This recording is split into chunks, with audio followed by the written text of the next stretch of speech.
ವಿಜಯಪುರದಲ್ಲಿ ಹೊಸದೊಂದು ಅಧ್ಯಾಯ ಆರಂಭ. ನೀರಾವರಿ ಕ್ರಾಂತಿಯ ನಂತರ ಇದೀಗ ಕ್ಷೀರ ಕ್ರಾಂತಿಗೆ ಮುನ್ನುಡಿ. ದಶಕದ ಹಿಂದೆ ವಿಜಯಪುರದ ಚಿತ್ರಣವೇ ಬೇರೆ ಇತ್ತು. ಒಣಭೂಮಿ, ಬರ, ಗುಳೆ ಹೋಗುವುದು, ನೀರಿಗೆ ಹಾಹಾಕಾರ. ಆದರೆ 2013ರ ನಂತರ ಜಿಲ್ಲೆಯಲ್ಲಾದ ಗಮನಾರ್ಹ ಬದಲಾವಣೆಗಳಿಗೆ ನಾವೆಲ್ಲರೂ ಸಾಕ್ಷಿಯಾಗಿದ್ದೇವೆ. ನಮ್ಮ ಜನರು ಗುಳೆ ಹೋಗುವುದು ತಪ್ಪಿ ಕೃಷಿ ತೋಟಗಾರಿಕೆಯಲ್ಲಿ ಬದುಕು ಕಟ್ಟಿಕೊಳ್ಳುತ್ತಿದ್ದಾರೆ. ಈಗ ಮತ್ತೊಂದು ಹೊಸ ಅಧ್ಯಾಯ ಜಿಲ್ಲೆಯಲ್ಲಿ ಆರಂಭಗೊಳ್ಳುತ್ತಿದೆ. ಅದೇ ಕ್ಷೀರಕ್ರಾಂತಿ.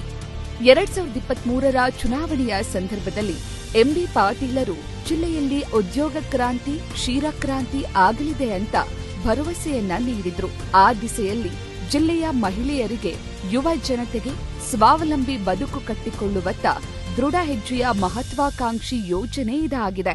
ನವೆಂಬರ್ 8ರಂದು ಶನಿವಾರ ಈ ಪೈಲಟ್ ಯೋಜನೆಗೆ ಚಾಲನೆ ನೀಡಲಾಗುತ್ತೆ.